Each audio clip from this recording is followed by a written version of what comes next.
बारिश में 56 भोग खाने वाला ससुराल। ओहो, आज कितनी तेज बारिश हो रही है। मौसम बड़ा सुहावना हो रहा है। तुमने बिल्कुल सही कहा भाग्यवान। ऐसा मौसम हो और कुछ चटपटा चटाकेदार खाने का मन न करे, ऐसा तो हो ही नहीं सकता। मैं सब समझ रही हूँ, आप क्या कहना चाहते हैं। समझ रही हो तो फिर हमारी फरमाइश भी पूरी करवा दो। जी हुजूर, अभी जाते हैं। लेकिन मम्मी, 56 भोग बनवाना जरूरी है क्या? नॉर्मल थोड़े से पकौड़े ही बनवा लो बस।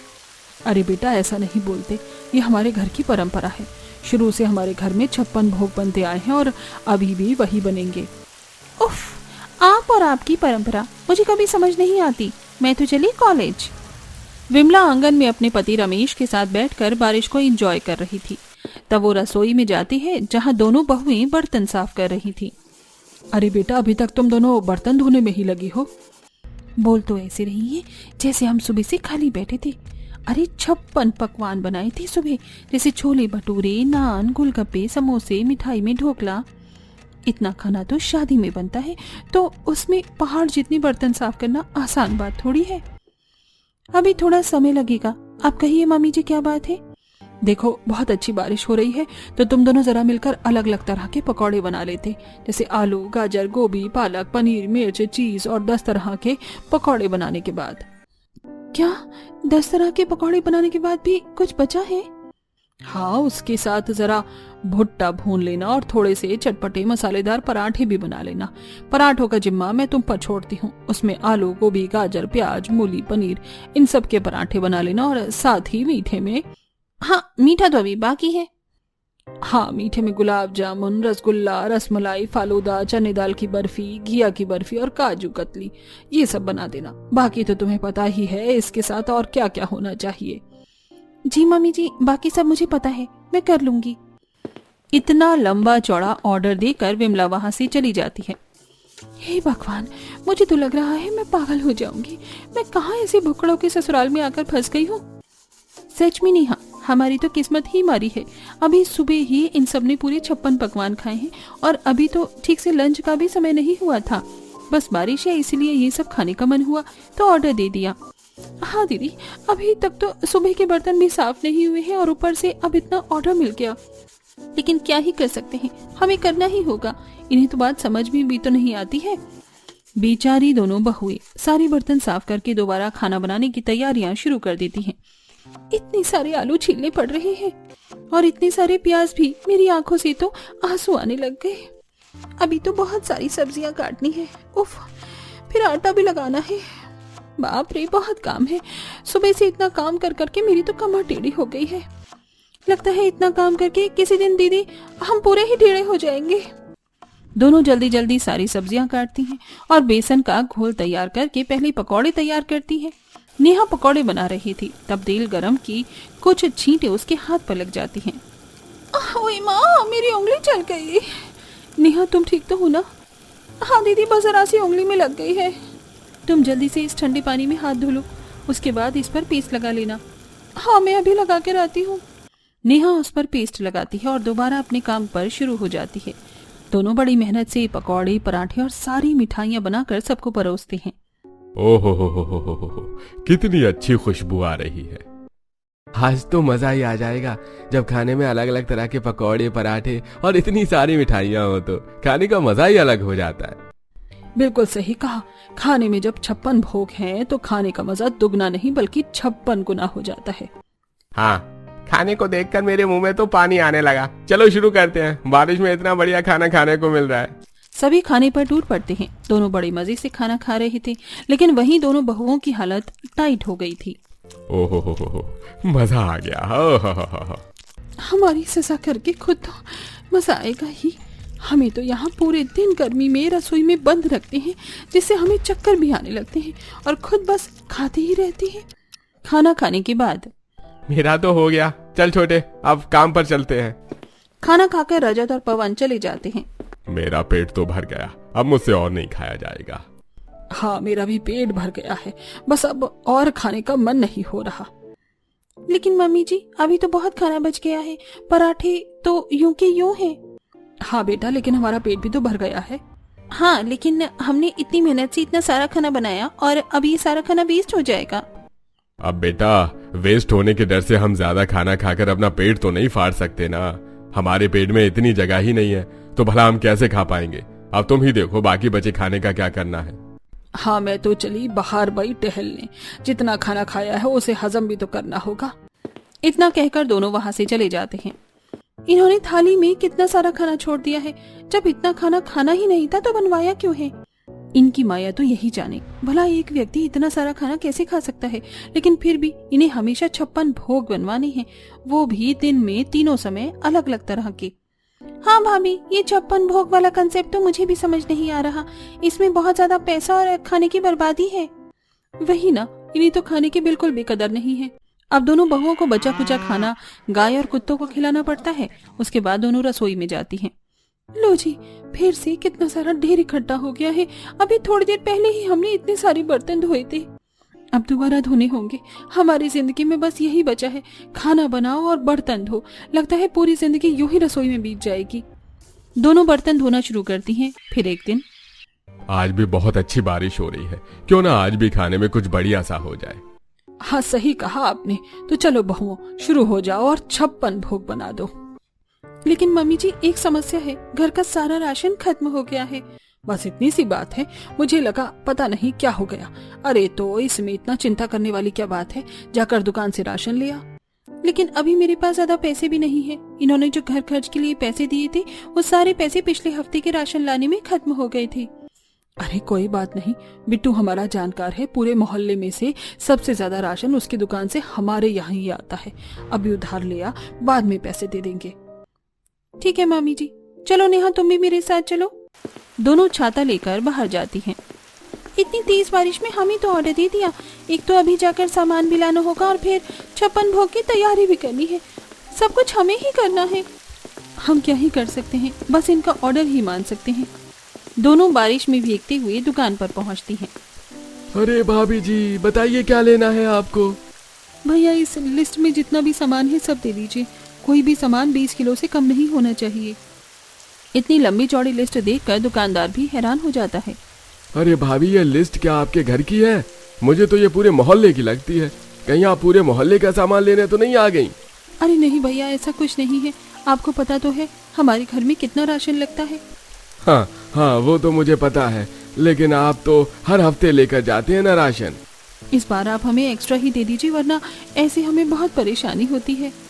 लेकिन भाभी जी, मानना पड़ेगा कि मेरी दुकान तो बस आपके ही सहारे चल रही है। पूरा मोहल्ला एक तरफ और आप लोग एक तरफ। अरे भैया क्या बताएं, हम खुद ही इतने ज्यादा परेशान हैं। आप जल्दी से सामान पैक कर दीजिए, हमें लेट हो रहा है। अभी तो हमें घर जाकर 56 पकवान भी बनाने हैं। हाँ, अभी आप बस हमें 2 किलो दाल और 2 किलो चावल दे दीजिए, तब तक हम कुछ तैयारी कर लेते हैं। ठीक है भाभी। दोनों बारिश में भीगते हुए थोड़ा सा सामान लेकर घर जा रही थी। तभी उनकी पड़ोसन, अरे तुम दोनों कहाँ से आ रही हो? अरे शीला, तुम भी कैसी बातें करती हो? सामान देखकर तुम्हें लग नहीं रहा कि ये राशन की दुकान से आ रही है? इनके घर में हर रोज 56 भोग जो बनता है। सही कहा तुमने, लेकिन तुम हर रोज इतना खाना बनाते हो और फिर बाद में बाहर गाय और कुत्तों को डाल देते हो। क्या इसमें इतने पैसे बर्बाद नहीं होते? वो बस आंटी जी, दरअसल। अरे दरअसल छोड़ो, तुम्हारे घर में कुंवारी ननद बैठी है और तुम खाने में ही पैसे लगाते रहते हो। क्या उसके लिए भी कुछ जोड़ा है भला? उसका रिश्ता क्या हो गया है? उसे दहेज में कुछ दोगे या अपनी सारी जायदाद 56 भोग में ही उड़ा दोगे? हाँ, कहीं ऐसा ना हो कि उसे खाली हाथ ससुराल जाना पड़े। नहीं, ऐसा नहीं है, हम रिया के लिए कुछ भी कर रहे हैं। हाँ कर लो, लड़की की उम्र हो रही है। कहीं ऐसा ना हो बाद में देर हो जाए और तुम्हारे पास कुछ बचे ही ना। जी, अभी हम चलते हैं। दोनों घर आती हैं और कुछ दिन बाद, अरे तुम दोनों कहाँ चली गई? जल्दी इधर आओ। पायल अपने कमरे में लेटे हुए, मुझे ज्यादा देर भी नहीं हुई थी, बस 2 ही मिनट हुए थे कि दोबारा से बुलावा आ गया। चैन की 2 सांस भी नहीं ले सकते। दोनों वहां जाती हैं। अरे बेटा जरा देखो, बाहर कितनी अच्छी बारिश हो रही है। तुम्हें पता है ना 56 भोग बनेंगे। मम्मी जी, हमने सुबह 56 भोग बनाया था, उसमें से बहुत सा खाना बच गया है, जैसे बेसन के, सूजी के, चावल के चीले सब बचे हुए हैं। तो क्यों ना हम उसी को खा ले। हाँ, मिठाई में जलेबी, मटका कुल्फी, चने की बर्फी और नमकीन में मट्ठी सब बचा हुआ है। ये तुम कैसी बातें कर रही हो? अगर हम एक बार दिन में जो खाना खा लेते हैं उसे दोबारा चखते तक नहीं, और तुम यहाँ हमें बासी खाना खाने के लिए कह रही हो? मम्मी जी, बासी खाना कहाँ है? 3-4 घंटे पहले ही तो बना था, और फिर इतना सारा खाना बनाने में कितना ज्यादा राशन लगता है। ऐसे खाना वेस्ट करना अच्छा नहीं होता। इसमें खाना कहाँ वेस्ट हो रहा है? तुम बचा हुआ खाना गाय को खिला दो, उससे बेचारी का भी पेट भर जाएगा। लेकिन मम्मी जी। अरे बेटा, बस हमने एक बार कह दिया ना, अब बार बार बात को दोहराओ मत। बस हमने एक बार कह दिया कि खाना दोबारा बनाना है तो बनाना है, और याद रहे वही खाना अब दोबारा नहीं बनना चाहिए जो आज दिन में बन चुका है, ठीक है ना? ठीक है मम्मी जी, हम ध्यान रखेंगे। विमला के जाने के बाद दोनों जाती हैं और फिर से रसोई में जाकर अपनी 56 भोग बनाने की तैयारी शुरू कर देती हैं। आज तो 56 भोग में फरमाइश है कि चावल की, वो भी सादे चावल नहीं, इन्हें हर तरह की बिरयानी चाहिए। दम बिरयानी, हैदराबादी, कश्मीरी बिरयानी, हाँ सब बिरयानी इन्हें आज ही खानी है। मरनोई बिरयानी तो तुम भूल ही गई हो, वो भी बनानी है। हाँ दीदी, मसाला कूटते हुए तो मेरे हाथों में दर्द हो गया है, और मैं अभी सब्जी काटते हुए पागल हो चुकी हूँ। तरबतर पसीने आ रहे हैं। दोनों 10 तरह की बिरयानी बनाने की तैयारी कर रही थी। ओह, मेरा तो हाथ कट गया। ओह नो दीदी, आप जल्दी से डिटॉल लगा लीजिए, और बैंडेज भी। सब्जी काटने का काम मैं कर लूंगी। पायल के हाथ में कट लग जाता है और बैंडेज लगाने के बाद वो बाकी काम करती है। दिन में तीसरी बार सबको 56 पकवान परोसे जाते हैं। सभी बारिश में बैठकर पकवान का मजा लेते हैं।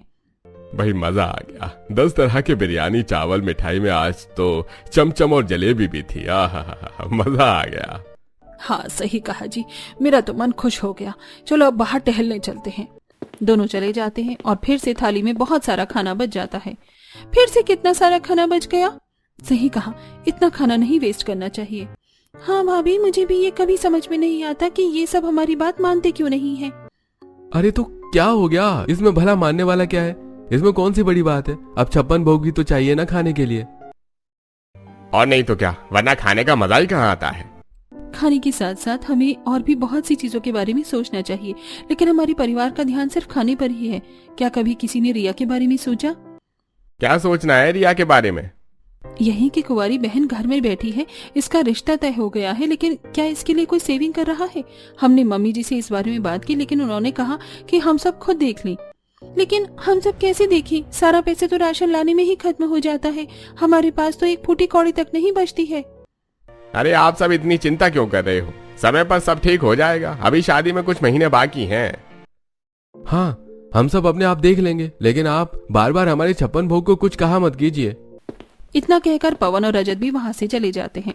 हे भगवान, इनका क्या ही होगा, मुझे तो कुछ समझ में नहीं आता। इस तरह दोनों का सुबह से लेकर रात तक यही रूटीन होता है। इस तरह दिन गुजर रहे थे, लेकिन घर में हर रोज 56 भोग ही बन रहे थे। मैं तो इन 56 भोग बना बनाकर परेशान हो चुकी हूँ। सच में हमारे पास तो कोई सेविंग्स भी नहीं है, और कोई इस बात की नजाकत को समझ भी नहीं रहा है। तभी पंडित जी का कॉल आता है। पायल कॉल उठाती है। जी पंडित जी। अरे जी, मैं शर्मा जी का पंडित बात कर रहा हूँ। उन्होंने मुहूर्त निकलवा लिया है। 3 महीने बाद की तिथि आई है। उन्होंने 3 महीने बाद विवाह करने के लिए कहा है, क्योंकि तभी शुभ मुहूर्त है, नहीं तो 1 साल तक कोई संजोग नहीं है। जी ठीक है, मैं बता दूंगी। कॉल कट करके पायल विमला को सारी बात बताती है। मम्मी जी, अब हमें सीरियस हो जाना चाहिए। अरे लेकिन सीरियस क्यों होना चाहिए? मम्मी जी, 3 महीने बाद रिया की शादी है और अब तक हमने उसके लिए कुछ जोड़ा नहीं है। हाँ मम्मी जी, अब हम 3 महीने में इतने पैसे कहाँ से लाएंगे? अगर हम इतना 56 भोग नहीं खाते तो कुछ पैसे तो बचा ही लेते। अरे मुझे एक बात समझ नहीं आती, तुम बार बार मेरे 56 भोग को बीच में क्यों ले आती हो? क्योंकि मम्मी जी, अधिकतर पैसा हमारा उसी में जाता है। हमारे पास अब बहुत कम समय बचा है। अब तो हमें कुछ न कुछ करना ही चाहिए। हमें खाना कम कर देना चाहिए। बस बहुत हो गया। मैंने कहा ना, मेरे 56 भोग को बीच में मत लेकर आया करो। खाने में कुछ नहीं होता है। अरे इंसान भला चैन से स्वादिष्ट खाना भी नहीं खा सकता? खाने के लिए ही तो इंसान कमाता है। लेकिन मम्मी जी, सिर्फ खाने के लिए नहीं कमाता है, कुछ जिम्मेदारियां भी होती हैं। आज पड़ोस में सभी हमें ताने मारते हैं। देखो, मुझे ज्यादा समझाने की जरूरत नहीं है। मेरा फैसला नहीं बदलने वाला। विमला ये कहकर वहां से चली जाती है। उफ, इन्हें समझाने का कोई फायदा नहीं। अब तो नेहा और पायल ने भी हार मान ली थी। लेकिन उसी दिन शाम को रजत और पवन उदास होकर घर आते हैं। क्या बात है, तुम दोनों इतने उदास क्यों हो? हमारा बिजनेस में बहुत टाइम से घाटा हो रहा है। अब तो बिल्कुल भी इनकम नहीं हो रही है, समझ नहीं आ रहा सब कैसे होगा। हाँ पता नहीं ऐसा कैसे हो गया। जब तक बिजनेस ठीक नहीं चलता हमें कहीं और जॉब करनी होगी, वरना ऐसे घर खर्च भी नहीं निकलेगा। कोई बात नहीं, तुम दोनों परेशान मत हो, सब ठीक हो जाएगा।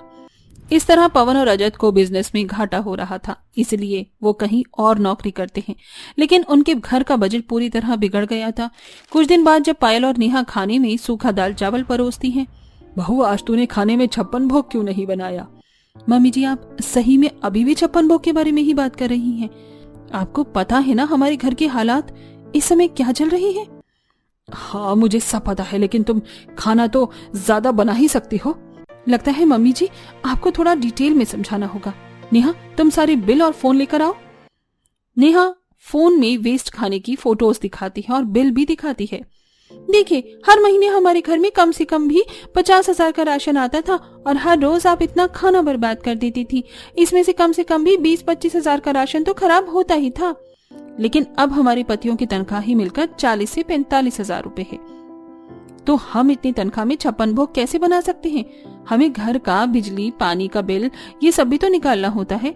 हाँ और बाकी खर्चे भी हैं, वो सब कैसे होगा? अगर हम इतना वेस्ट करने के बजाय कुछ कम करते हैं तो कम से कम रिया की शादी के लिए कुछ पैसे तो जुड़ जाते। यानी अब हमें सादा खाना खाकर ही रहना होगा। हम इतना खाना बर्बाद करते थे, मुझे तो आज पता चला। हाँ अब हमें सादे खाने की आदत डालनी होगी। उसके अगले दिन से सभी को सादा खाना खाना पड़ता है। शुरुआत में तो उनके गले से सादा खाना नीचे उतर ही नहीं रहा था, लेकिन मजबूरन उन्हें आदत बनानी पड़ती है। एक दिन, अरे तुमने अपनी बेटी की शादी के लिए कुछ तैयारी करी है या सारे पैसे अपने 56 भोग में उड़ा दिए हैं? नहीं हम तैयारी कर रहे हैं। विमला घर आती है। अब उन्हें आस पड़ोस से सब जगह से ताने मिल रहे थे। जैसे जैसे शादी का दिन नजदीक आता है उनकी टेंशन बढ़ जाती है। मुझे तो समझ ही नहीं आ रहा कि रिया की शादी के लिए सब कैसे होगा। यहाँ वैसे ही घर में खाने के लाले पड़े हुए हैं, अब हम उसकी शादी के लिए पैसे कैसे जोड़े? इसीलिए मम्मी जी हम आपको पहले ही कहते थे, लेकिन आपने कभी हमारी बात नहीं मानी। हाँ बेटा मुझे अब समझ आ रहा है कि खाने के अलावा और भी बहुत सारी चीज होती हैं जो बहुत जरूरी होती हैं। अब हमारा घर खर्च कितना कम है और आसानी से निकल भी पा रहा है, लेकिन पहले हमने खाने में कितने पैसे बर्बाद किए हैं। हाँ हर कोई हमें ताने मारने लगा है और पूरे मोहल्ले में हमारा मजाक उड़ाया जाता है कि हमने अपनी सारी जायदाद 56 भोग में उड़ा दी, जबकि अपनी बेटी के लिए कुछ नहीं किया। पता नहीं अब सब कैसे होगा। तभी नेहा वहाँ कुछ पैसे लेकर आती है। घबराइए मत, मैंने और दीदी ने मिलकर कुछ सेविंग की थी। हाँ हमें जो भी कपड़े खरीदने के लिए एक्स्ट्रा चीजों के लिए पैसे मिलते थे हम उन्हें बचा लेते थे और घर खर्च से भी कुछ पैसे बचाने की कोशिश करते थे। हाँ तब बिजनेस अच्छा चल रहा था तो हमने कुछ पैसे बचा लिए थे। तुम दोनों ने परिवार के लिए कितना कुछ त्यागा है और हमें देखो खाने पर इतना पैसा बर्बाद किया।